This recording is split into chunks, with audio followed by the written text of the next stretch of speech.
আজ আপনাকে আমি একটা কাহিনী শোনাবো। রাধার সখী ললিতা একদিন প্রসাধন করছিল।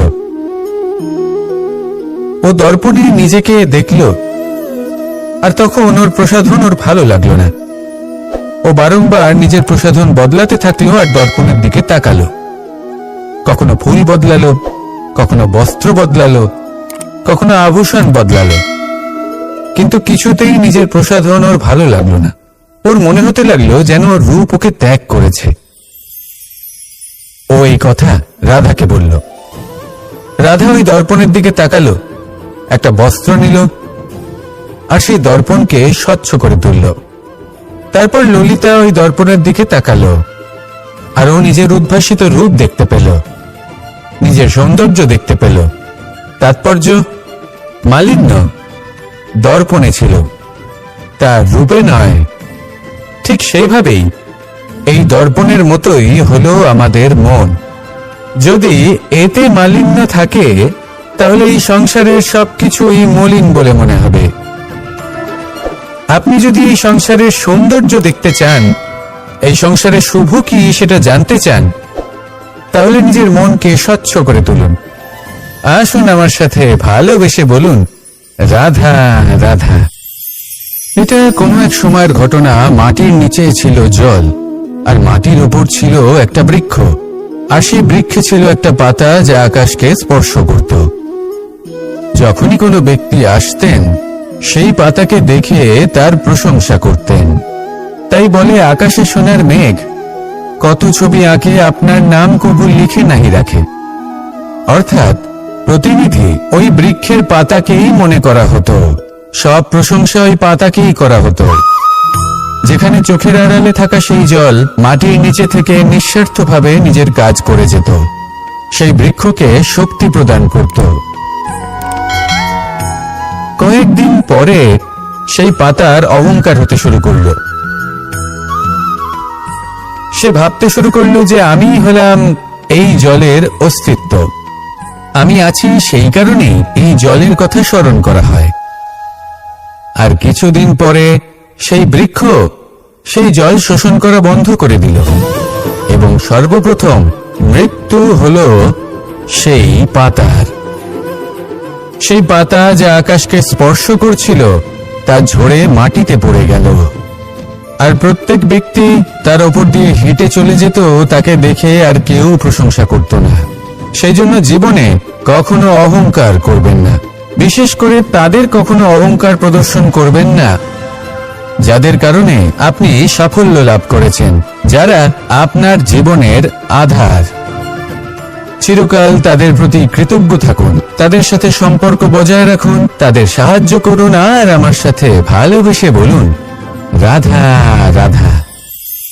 আপনি কখনো কখনো নিশ্চয়ই কোনো ব্যক্তিকে এটা বলতে শুনেছেন, বা আপনি নিজে বলেছেন বা ভেবে দেখেছেন যে আমি আমার নিজের জীবনে যেটা করতে চেয়েছিলাম সেটা করতে পারলাম না, যে লক্ষ্য অর্জন করতে চেয়েছিলাম সেটা অত্যন্ত কঠিন ছিল, আমি এগোতে পারলাম না, আদি ইত্যাদি।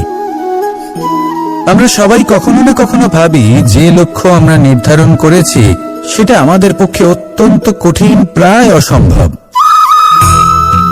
আমাকে বলুন, যে প্রত্যেকটা বস্তু বা সাফল্য যা কিছু আপনি কামনা করেছেন, কোনোটাই কি সরল ছিল?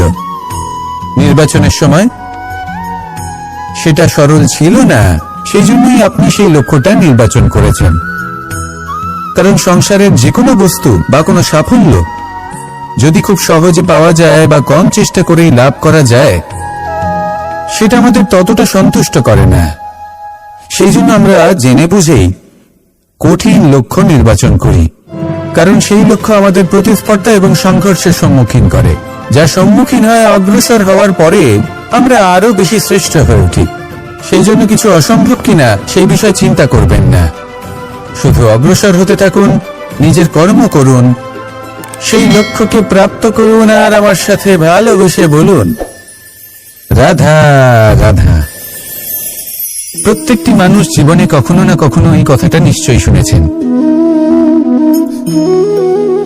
যে ভাগ্যের থেকে বেশি আর সময়ের পূর্বে কিছুই পাওয়া যায় না।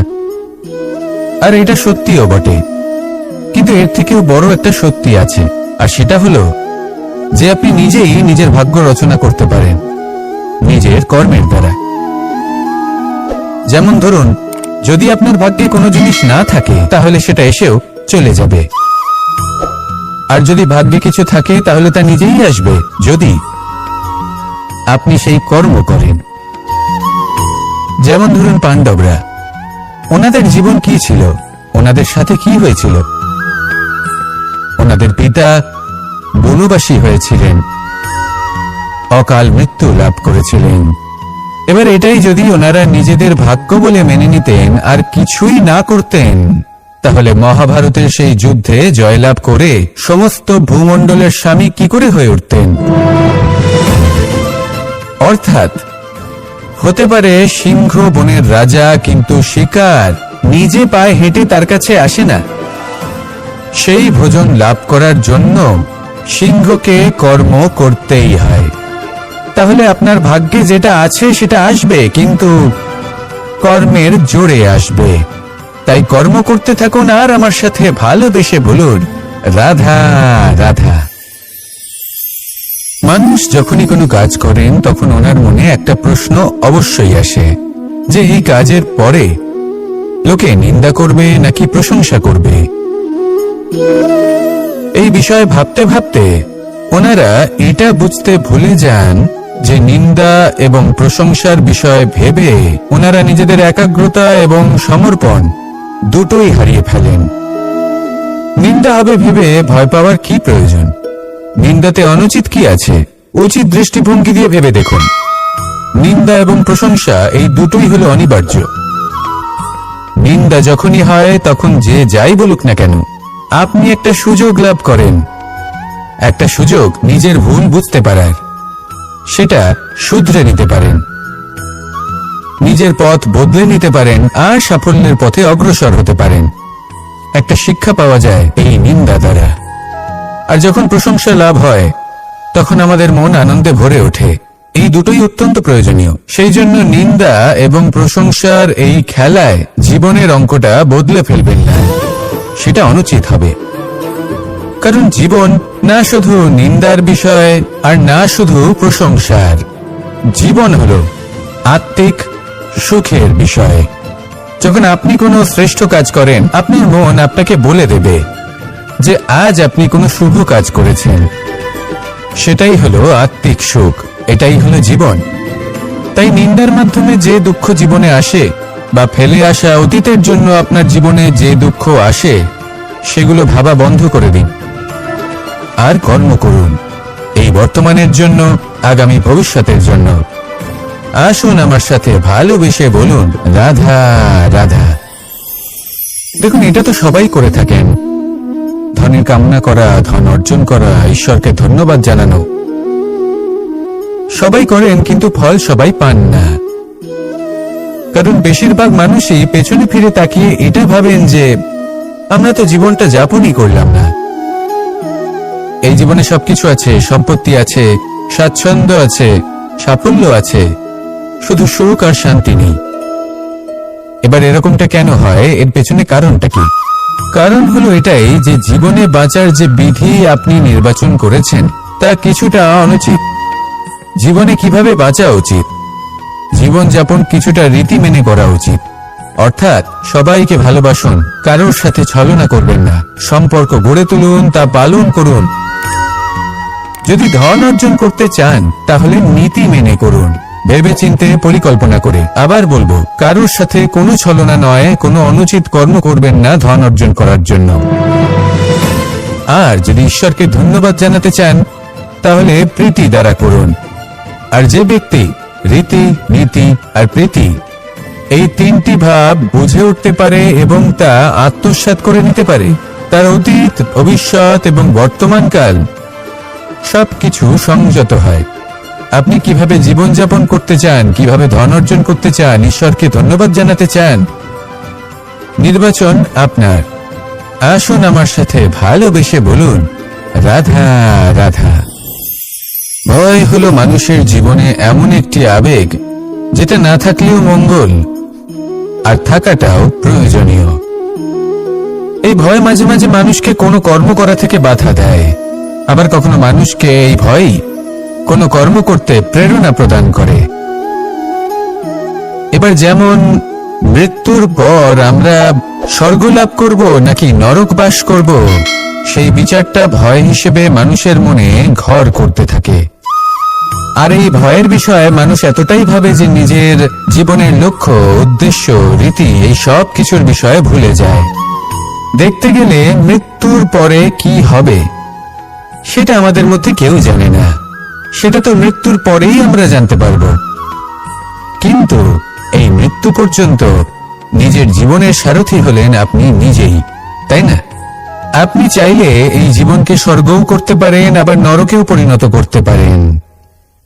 নির্ভর করছে আপনার কর্মের উপর আর আপনার আপনজনের উপর। আপনি যাদের আপন বলে মনে করেন, অনেক সময় যাদের আপনি বন্ধু বলে মনে করেন, কথায় আছে যে প্রকৃত বন্ধুর মধ্যে ঈশ্বর বসবাস করেন। এই বন্ধু আপনাকে হয় পথ থেকে সরিয়ে দেবে বা উচিত পথে নিয়ে আসবে। এরাই আপনার জীবনকে স্বর্গ করে তুলতে পারে বা আপনাকে নরক পথেও টেনে নিয়ে যেতে পারে। তাই জীবনে নিজের কর্মের বিষয়ে আর নিজের সঙ্গের বিষয়ে ভাবুন, সতর্ক হয়ে এগোন আর আমার সাথে ভালোবেসে বলুন, রাধা রাধা। লোভ এবং ক্রোধ এই দুইয়ের মধ্যে সম্পর্ক খুব গভীর। এবার আপনি বলতে পারেন যে এটা আমি কি বলছি, একটু বোঝার চেষ্টা করুন। জীবনে যখনই আমরা কোনো বস্তু লাভ করতে চেষ্টা করি, তার বাসনা পোষণ করি, আর যখন সেই বস্তু আমাদের কাছে আসে, আমরা চাই যে এটা আমাদের সাথেই থাকুক, আমরা সেটা সংরক্ষণ করে রাখার চেষ্টা করি। লোভের জন্ম হয়। আর যখন তাকে সংগ্রহ করে নিজের কাছে ধরে রাখতে পারি না, যখন সেই বস্তু আমাদের থেকে দূরে চলে যায়, তখন সেই লোভ ক্রোধে পরিবর্তিত হয়ে যায়। এবার এই ক্রোধ কি করে? এই ক্রোধ আপনার মনে ভয় উৎপন্ন করবে, কিছু সন্দেহ উৎপন্ন করবে, মনে হবে যে যেন আমি সেই বস্তুর যোগ্যই ছিলাম না, আমার চেষ্টায় কোনো ত্রুটি ছিল, আমি কোনো অনুচিত কিছু করেছি। আর এই যে ভ্রম, সেটা আস্তে আস্তে আপনার মনকে ব্যাকুল করে তুলবে, আর এই ব্যাকুল মন আস্তে আস্তে আপনার যুক্তি তর্কের ক্ষমতাকে নাশ করে দেবে। তর্ক বিতর্কের শক্তি অর্থাৎ বিবেক। আর যখন আপনি নিজের বিবেক হারাবেন, তখন এমন মনে হবে যেন আপনি নিজের জীবন নষ্ট করেছেন। এর অর্থ এটা নয় যে জীবনে কামনা করবেন না, ইচ্ছে পোষণ করবেন না। অবশ্যই ইচ্ছে পোষণ করুন, আর যা কিছু লাভ করতে চান তা অর্জন করুন, কিন্তু তার প্রতি মনে লোভ জন্মাতে দেবেন না, সেটা অনুচিত ব্যাপার। একবার যদি লোভ জাগ্রত হয়, তাহলে সেটা আপনাকে আপনার পতনের দিকে নিয়ে যাবে। তাহলে লোভকে নিজের থেকে দূরে রাখুন, ক্রোধও আপনার থেকে দূরে থাকবে। আসুন আমার সাথে ভালোবেসে বলুন, রাধা রাধা। কখনো কখনো আমরা অনেক কিছু ভাবি, তারপর দুঃখী হয়ে যাই যে এত কিছু ভাবা সত্ত্বেও আমরা যে কর্ম করতে চেয়েছিলাম সেটা করতেই পারলাম না, যে লক্ষ্যটা আমরা লাভ করতে চাইছিলাম সেটা করতেই পারলাম না। আমরা সংসারের সামনে এটা ঘোষণা করে ফেলি, কথা দিয়ে ফেলি যে এই কর্ম আমি করে দেখাবো, এই সাফল্য আমি প্রাপ্ত করেই ছাড়ব, কিন্তু করতেই পারি না। তার কারণটা কি? চেতনা, আমাদের একাগ্রতা। আমরা একাগ্র হয়ে পড়ি এই সংসারকে কিছু প্রমাণ করে দেখানোর জন্য, যেখানে আমাদের একাগ্রচিত্ত হওয়া উচিত নিজেদের কর্মের উপর। কোনো বস্তু বা কোনো সাফল্যের কামনা করা, তার জন্য পরিকল্পনা করা, তার জন্য কর্ম করা আর তা প্রাপ্ত করা, এটা আমাদের কর্তব্য। আর আমাদের মনোযোগ শুধু সেদিকেই কেন্দ্রীভূত হওয়া প্রয়োজনীয়। এই সংসারকে বলার কোনো প্রয়োজন নেই। একবার যদি আপনি কর্ম করে দেখান, তাহলে সংসার এমনিও দেখতে পাবে। সেই জন্য প্রতিশ্রুতি দেবার পরিবর্তে দৃঢ় সংকল্প করে অগ্রসর হতে থাকুন। শুধু ভাবার বদলে কর্ম করতে শিখুন, আর বলার পরিবর্তে সেটা করে দেখাতে শিখুন। একবার সাফল্য লাভ করুন, তারপর এই সংসারকে বলবেন যে এটা আমি ভেবেছিলাম আর সেটাই আমি করে দেখিয়েছি। কর্ম করুন আর আসুন আমার সাথে ভালোবেসে বলুন রাধা রাধা। কখনো কখনো আমাদের নিজেদের ভাবনা চিন্তাই জীবনের পথে অগ্রসর হতে বাধা দেয়। আমাদের চিন্তা ভাবনা আমাদের সীমাবদ্ধ করে দেয়।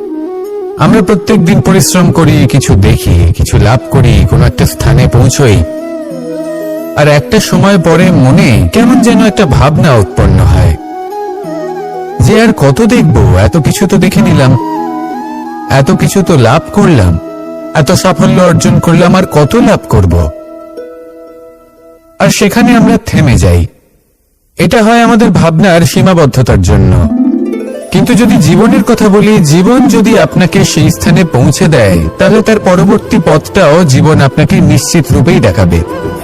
প্রয়োজনটা হলো সেই পথটা দেখার এবং সেই পথে অগ্রসর হওয়ার। আর যেটা আমাদের জীবনযাত্রার সাথে হয় সেটা জীবনের সাথে এবং আত্মার সাথেও হয়ে থাকে। আমরা জীবনে প্রগতি লাভ করি, বিকাশ লাভ করি, কিন্তু একটা সময় পরে আমরা থেমে যাই। আমাদের সেটাই করলে চলবে না।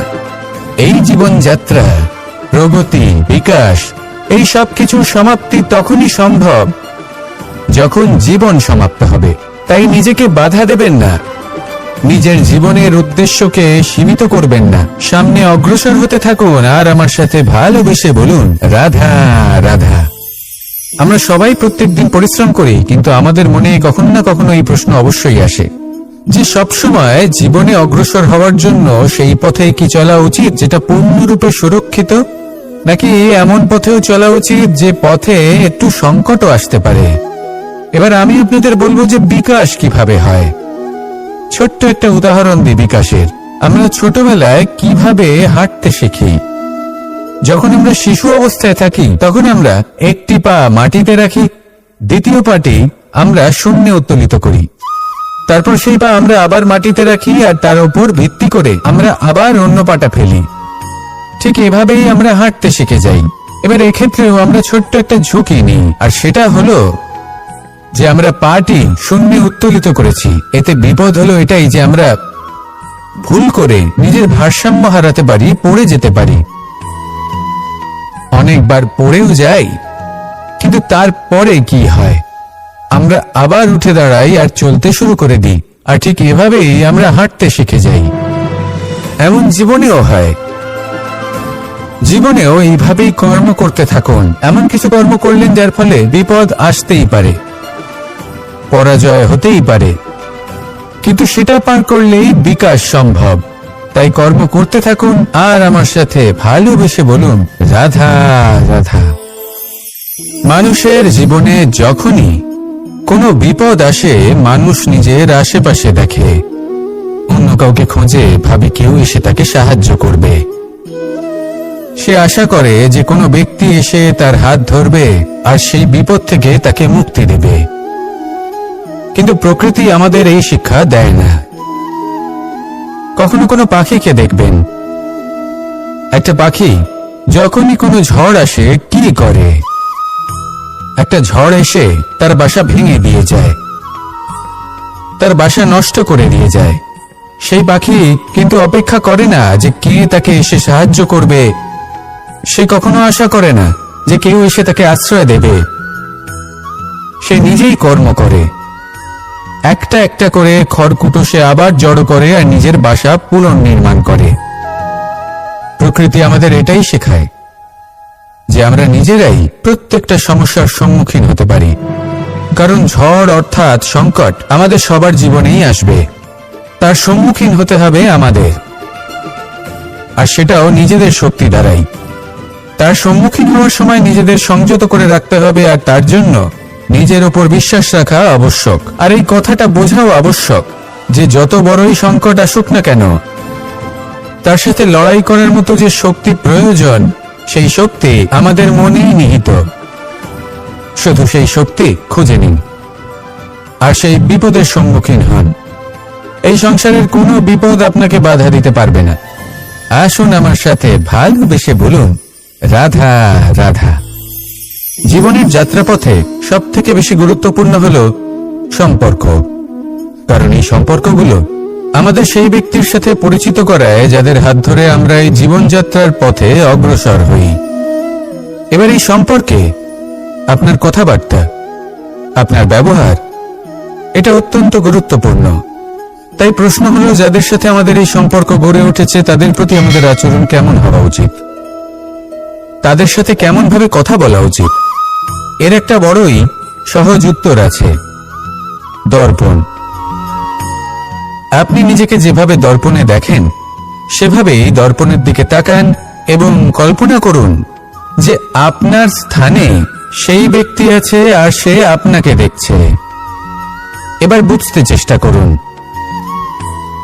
যে আপনার কেমন ব্যবহার হওয়া উচিত, তার আপনার ব্যবহার কেমন হলে ভালো লাগবে আর কেমন হলে তার অনুচিত বোধ হবে। শুধু এইভাবেই সেই ব্যক্তিকে বুঝতে চেষ্টা করুন। কখনো কোনো মানুষের ভালোবাসার প্রয়োজন হয়, কখনো পথপ্রদর্শনের প্রয়োজন হয়, কখনো তিরস্কারের প্রয়োজন হয়, কখনো কটু সত্যের প্রয়োজন হয়, বা কখনো শুধু সঙ্গর প্রয়োজন হয়। যদি দুজন ব্যক্তি এভাবেই একে অপরকে বুঝে অগ্রসর হন তাহলে এই সম্পর্ক আজীবন চলতেই থাকবে। আসুন আমার সাথে ভালোবেসে বলুন, রাধা রাধা। মানুষ সবসময় নিজেদের জীবনে ভবিষ্যতের বিষয়ে ভাবতে থাকে। কখনো উৎসাহিত হয়, কখনো চিন্তিত হয়, কখনো স্বপ্ন দেখে যে আমি ভবিষ্যতে গিয়ে খুব বড় কেউ হব, কখনো কল্পনা করে যে আমি কখনো সেই স্থানে গিয়ে পৌঁছব।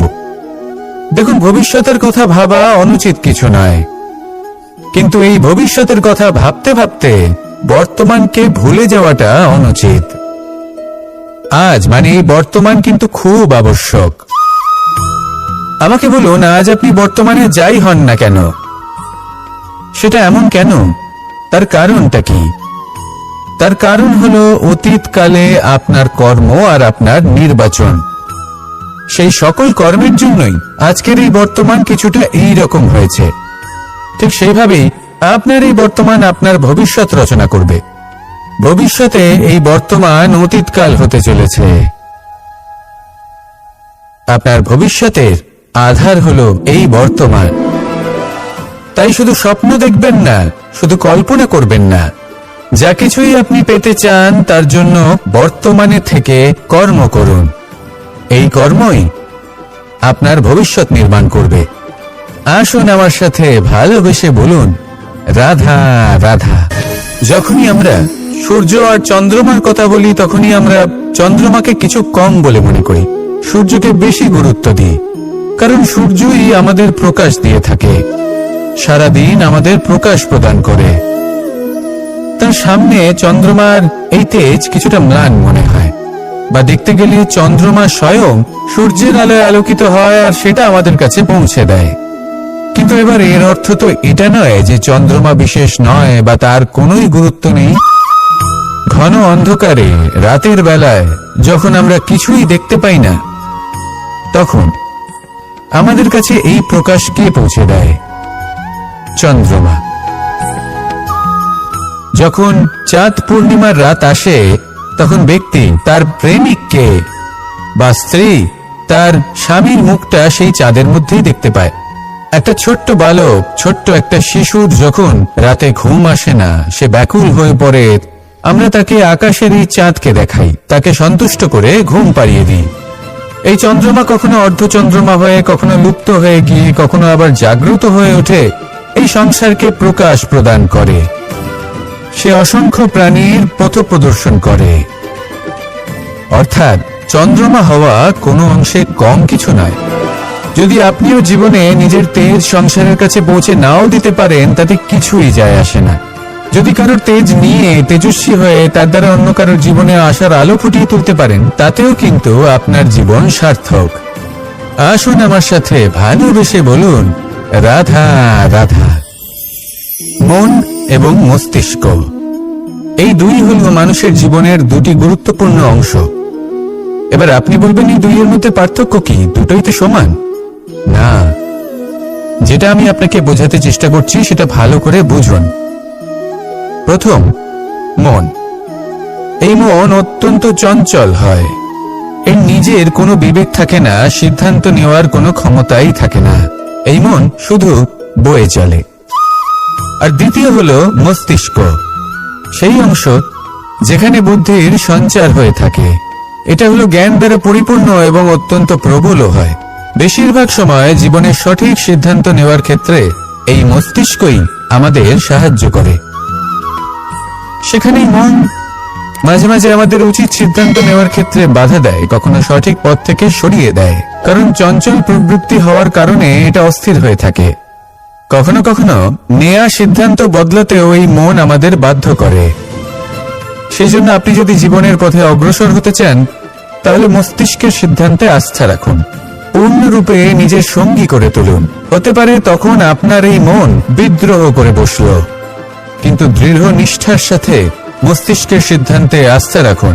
আস্তে আস্তে এই মন, যাকে আপনার শত্রু বলে মনে হচ্ছিল, আস্তে আস্তে সেটাও আপনার বন্ধু হয়ে উঠবে আর আপনাকে সাহায্য করবে। আসুন আমার সাথে ভালোবেসে বলুন, রাধা রাধা। এই সংসারে প্রত্যেক ব্যক্তি নিজের সংগ্রাম করে চলেছে। প্রত্যেক ব্যক্তির নিজের লড়াই আছে, আর সেই রণভূমিতে প্রত্যেক ব্যক্তি নিজের যুদ্ধে লড়াই করছেন। আর যদি যুদ্ধের কথা বলি, সেখানে কেউ বিজয়ী হয় বা কেউ পরাজিত। আর এখানে এটা বোঝা অত্যন্ত প্রয়োজনীয় যে কোথায় পরাজয়টা হওয়া গুরুত্বপূর্ণ আর কোথায় বিজয় লাভ করাটা গুরুত্বপূর্ণ। যদি আপনার এই যুদ্ধটা আপনার আপনজনের সাথে হয়, তাহলে সেখানে পরাজিত হওয়াটাই শ্রেয়, কারণ সেখানে পরাজিত হয়ে আপনি প্রসন্নতা লাভ করবেন। কিন্তু যদি এই যুদ্ধটাই আপনার নিজের সাথে হয়, নিজের মনের সাথে, নিজের মানসিকতার সাথে হয়, তাহলে এতে আপনাকে জয়ী হতে হবে। এই সংসারের যে কোনো যুদ্ধ হোক না কেন, সেটা রণভূমির পূর্বে এই মনের মাঝে লড়তে হয়। এবার যদি এই মন আপনার উপরে বিজয় লাভ করে, তাহলে রণভূমিতে আপনি পরাজিত হবেন।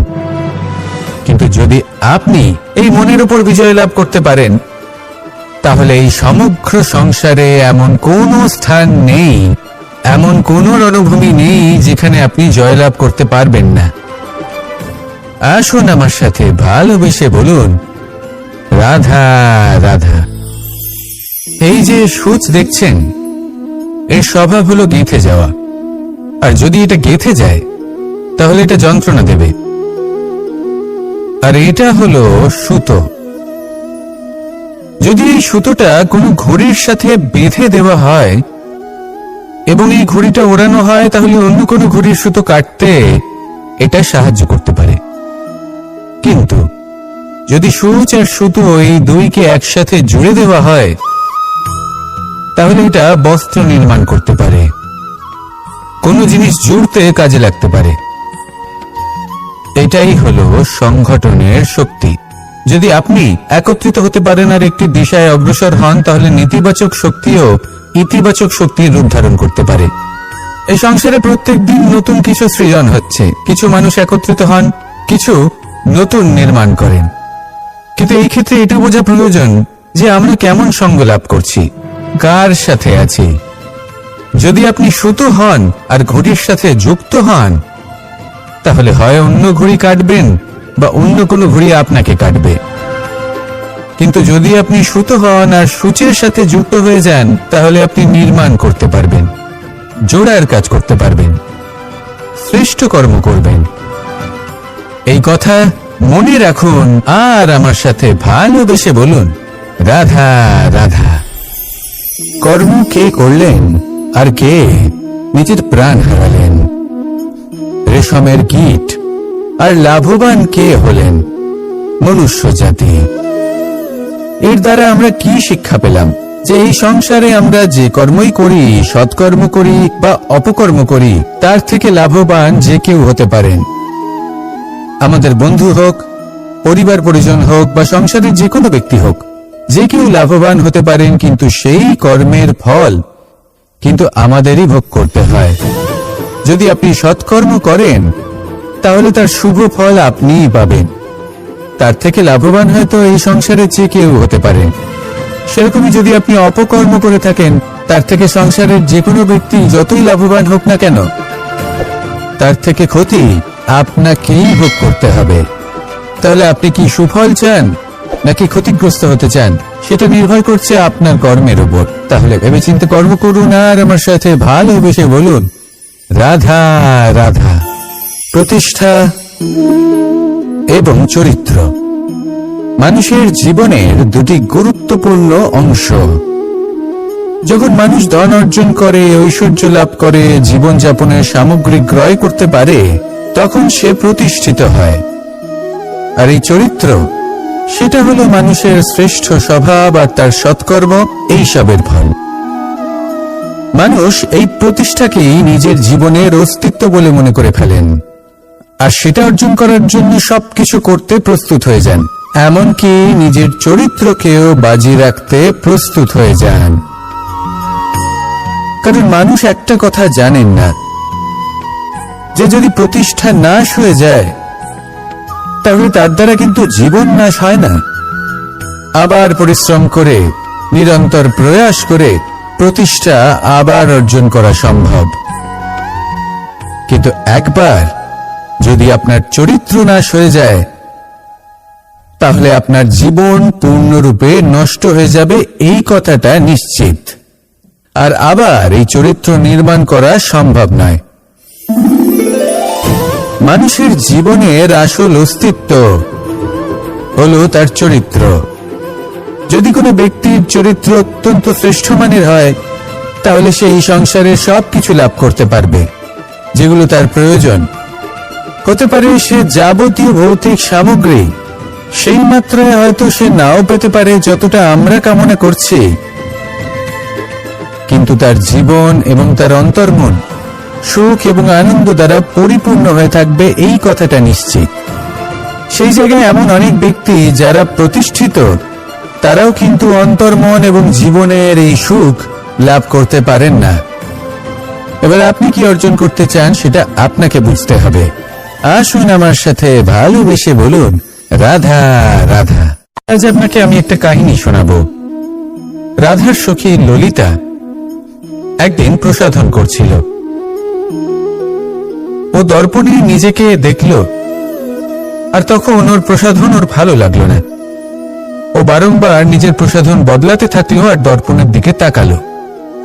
কখনো ফুল বদলালো, কখনো বস্ত্র বদলালো, কখনো আভূষণ বদলালো, কিন্তু কিছুতেই নিজের প্রসাধন ওর ভালো লাগলো না।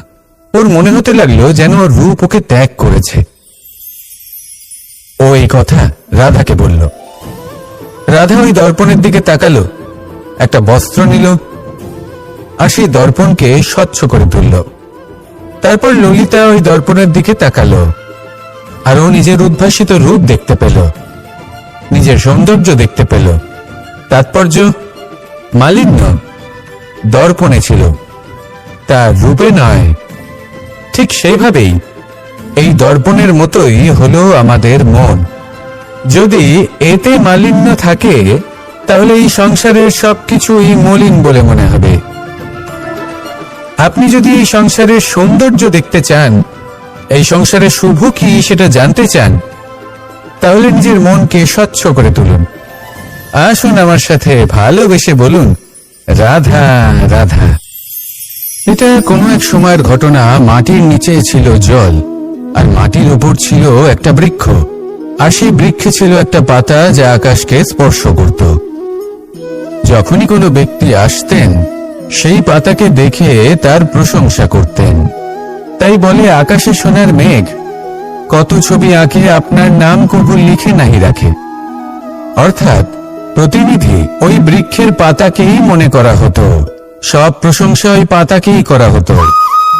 যেখানে চোখের আড়ালে থাকা সেই জল মাটির নিচে থেকে নিঃস্বার্থভাবে নিজের কাজ করে যেত, সেই বৃক্ষকে শক্তি প্রদান করত।